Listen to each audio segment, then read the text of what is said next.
semua, di sini saya ingin memberikan materi tentang keanekaragaman hayati.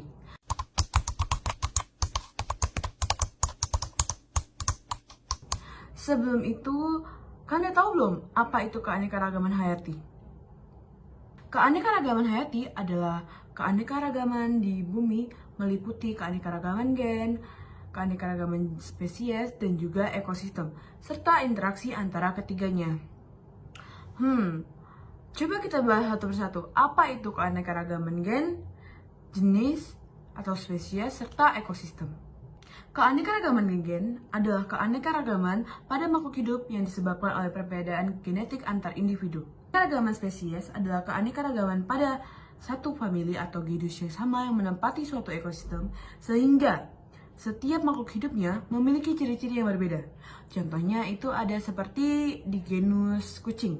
Ada kucing rumah, kucing liar, singa, harimau, leopard, dan lain sebagainya. Contoh lain adalah seperti di famili kacang-kacangan. Ada kacang tanah, kacang koro, kacang panjang, dan lain sebagainya. Selanjutnya, kita akan membahas tentang keanekaragaman yang ada di tingkat ekosistem. Sebelum itu, kalian udah tahu belum sih apa aja ekosistem yang ada di bumi ini? Belum tahu? Mari kita bahas satu persatu. Ekosistem dibagi menjadi dua macam, yang secara alami dan campur tangan manusia. Contoh dari ekosistem alami itu seperti hujan, taiga, laut, dan lain-lain. Kalau yang campur tangan manusia itu seperti sawah, waduk, habis itu ada sumur, kolam, dan lain-lain. Keanekaragaman ekosistem adalah keanekaragaman yang terbentuk dari keanekaragaman gen dan juga berbagai jenis makhluk hidup yang berada pada suatu lingkungan atau ekosistem tertentu. Contohnya itu seperti ekosistem hutan hujan tropis. Itu dihuni oleh pohon-pohon beringin, pohon-pohon ulin, dan juga pohon-pohon damar. Lalu contohnya ada ekosistem kebun, dihuni oleh berbagai jenis makhluk hidup seperti tomat, cabai, bawang, dan juga serangga-serangga seperti semut, jeruk nipis, dan lain sebagainya. Selanjutnya, kita akan membahas keanekaragaman hayati yang ada di Indonesia. Indonesia merupakan salah satu daerah dengan keanekaragaman hayati tertinggi yang ada di dunia. Faktor-faktor yang mempengaruhi itu karena Indonesia dipisahkan oleh dua garis khayal, yaitu garis Wallace dan juga garis Weber. Garis Wallace ditemukan oleh seorang ilmuwan bernama Alfred Russel Wallace, sedangkan garis Weber ditemukan oleh ilmuwan bernama Max Weber. Garis ini membagi persebaran flora dan fauna yang ada di Indonesia. Garis ini membagi 3 bagian flora dan fauna di Indonesia. Ada daerah Asiatis, Australia, dan juga peralihan.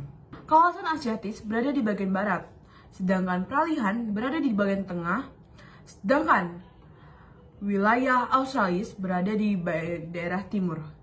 Daerah barat itu seperti Sumatera dan lain-lain, sedangkan daerah tengah itu seperti Nusa Tenggara, sedangkan daerah timur seperti Papua, Maluku. Contoh hewan-hewannya itu ada seperti di Pulau Barat, di bagian Asiatis atau di daerah Pulau Jawa dan Pulau Sumatera, itu seperti ada harimau Sumatera, badak, gajah, dan lain sebagainya. Sedangkan yang ada di daerah tengah itu seperti ada komodo. Sedangkan di daerah timur seperti burung cendrawasih, burung kakak tua, dan lain-lain. Lalu ada persebaran flora di Indonesia. Contoh itu seperti buah matoa merupakan buah khas dari Papua. Yang kedua, kayu cendana banyak ditemukan dan banyak tumbuh di daerah Nusa Tenggara. Yang ketiga, bunga rafflesia, bunga langka ini banyak ditemukan di daerah Sumatera. Persebaran fauna Indonesia dibagi menjadi 3, ada wilayah oriental, peralihan, dan juga Australia. Ini sama dengan yang saya jelaskan tadi pada garis Wallace dan Weber. Lalu ada upaya pelestarian flora dan fauna di Indonesia. Itu ada 2, ada in situ dan ex situ. In situ adalah pelestarian keanekaragaman hayati yang dilakukan di habitat aslinya. Contohnya seperti Taman Nasional Komodo yang menjaga habitat asli komodo. Yang kedua ada Waikambas yang ada di Lampung nih. Itu menjaga kawasan asli penghunian gajah.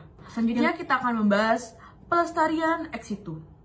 Pelestarian ex situ adalah pelestarian yang dilakukan di luar habitat aslinya atau dipelihara di daerah tertentu. Contohnya seperti adalah kebun raya, kebun binatang, taman safari, serta akuarium. Selanjutnya, kita akan membahas manfaat-manfaat apa saja yang diberikan oleh flora dan fauna yang ada di Indonesia ini. Manfaat yang pertama itu adalah sebagai sumber sandang, pangan, papan, serta kesehatan. Maksudnya ini adalah kita bisa mengonsumsi daging-daging dari hewan-hewan tersebut seperti sapi, ayam menjadi sumber pangan kita. Selanjutnya yang kedua adalah tempat rekreasi. Contohnya seperti kebun binatang. Kita bisa berkunjung ke kebun binatang sebagai tempat kita berrekreasi dan juga kita mendapat pengetahuan tentang hewan-hewan apa saja yang ada di Indonesia ini. Yang ketiga, sebagai sumber pendapatan. Karena adanya kebun binatang tersebut, maka bisa membangun suatu pekerjaan bagi masyarakat dan juga menumbuhkan perekonomian yang ada. Sekian dari saya. Apabila ada kesalahan kata atau perbuatan, saya mohon maaf sebesar-besarnya.